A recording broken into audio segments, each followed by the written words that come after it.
नमस्कार, मैं रीना आर्या आप लोगों के समक्ष घनानंद का सवैया की व्याख्या लेकर आई हूँ। घनानंद रीति काल के रीति मुक्त काव्य धारा के प्रतिनिधि कवि हैं।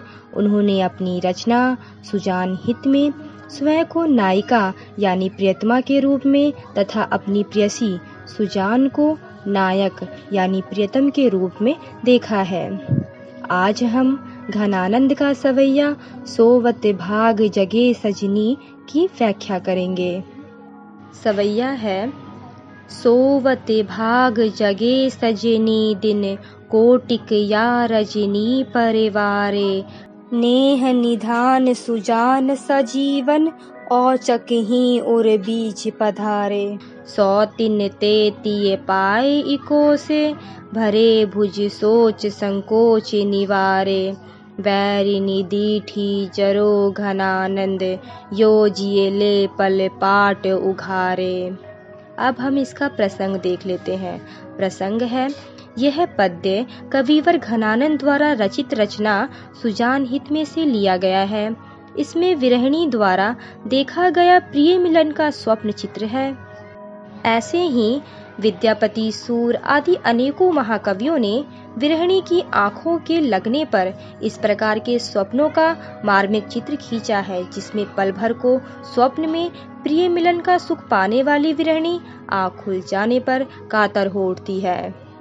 लेकिन घनानंद द्वारा प्रस्तुत चित्र की विशेषता यह है कि इसमें कहीं स्वप्न देखने की बात को सीधे नहीं कहा गया, बल्कि चुस्त और व्यंजनापूर्ण मुहावरेदार शैली में स्वप्न चित्र और उसके बाद की व्याकुलता का मूर्त वर्णन है। अब हम व्याख्या करेंगे। व्याख्या के लिए प्रथम पंक्ति देखते हैं। पहले हम सोवत भाग जगे सजनी दिन कोटिक या रजनी परिवारे। इसमें विरहिणी सखी से कह रही है कि मेरे सोते हुए भाग जग गए।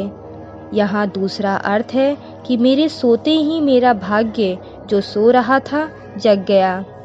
इस रात पर तो करोड़ों दिन को निछावर किया जा सकता है, यानी आज तो सोते समय मेरे भाग जग उठे। अपने भाग्य को जगाने वाली आज की इस रात पर मैं करोड़ों दिनों और उसका जागरण निछावर कर सकती हूँ। अर्थात विरहिणी कहती है कि प्रिय वियोग में जल जल कर बिताने वाले करोड़ों दिन मिलन का आभास देने वाली आज की एक रात की तुलना में एकदम व्यर्थ एवं महत्वहीन है। अब हम दूसरी पंक्ति देख लेते हैं। दूसरी पंक्ति है नेह निधान सुजान सजीवन औचक ही उर बीच पधारे। इस पंक्ति में यह भाव व्यंजित है कि विरहिणी अपने प्रिय के वियोग में रात रात भर सो नहीं पाती थी, लेकिन वह कहती है कि जिस रात को पल भर के लिए मैं सो सकी, वो उस रात ऐसा सुखद संयोग घटित हो सका कि अचानक ही मेरे प्रिय संजीवनी स्वरूप और स्नेह के आगर सुजान मेरे हृदय में आ गए। अर्थात मेरे सामने आकर उन्होंने मेरे हृदय की इच्छा पूरी कर दी। अब तृतीय पंक्ति है सौतिन तेतिये पाए इको से भरे भुज सोच संकोच निवारे। इस तृतीय पंक्ति में विरहिणी कहती है कि पहले जब कभी वे मिलते थे तो सौतों से घिरे रहने के कारण मैं मनचाहा नहीं कर पाती थी। अब सौतों से अलग अकेले में प्रिय को पाकर मैंने सारे सोच संकोच छोड़ दिए हैं और उन्हें अपनी भुजाओं यानी आलिंगन में भर लिया। अर्थात लोकलाज त्याग कर मैंने उन्हें अपने हृदय में लगा लिया, जिससे मेरी वियोग जन्य सभी तरह की चिंताएं और पीड़ाएं एक ही पल में दूर हो गई। चतुर्थ पंक्ति है बैरिनी दीठी जरो घनानंद योजिए ले पल पाट उघारे। इसमें घनानंद कहते हैं कि अभी मैंने प्रिय का आलिंगन किया ही था कि मेरी दृष्टि ही शत्रु हो गई। इसने पलक रूपी किवाड़ उघाड़ दिए और इस प्रकार मेरे प्राण ही इसने ले लिए। अब यह दृष्टि जल जाए। अर्थात विरहिणी कहती है कि पलकें खुल गई यानी नींद खुल गई। वह सुख का क्षण तिरोहित हो गया यानी जो सुख का स्वप्न था वह टूट गया। इस दुख में मेरे प्राण ही निकल गए।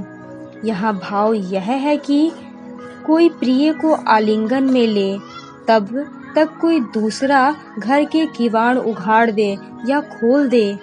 वही क्रूर क्रम यहाँ पर आँखों ने किया। अब हम विशेष देख लेते हैं। विशेष पॉइंट्स में है। पहला पॉइंट, स्वप्न में प्रिय मिलन की स्थिति, फिर स्वप्न भंग होने पर जागृत मन की क्षोभ भरी स्थिति का वर्णन बड़ा ही सजीव, सार्थक और यथार्थ बन पड़ा है।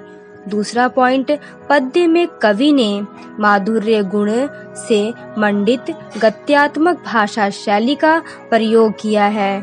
तीसरा पॉइंट, सोवत भाग जगे में श्लेष अलंकार और लोकोक्ति का कलात्मक प्रयोग है।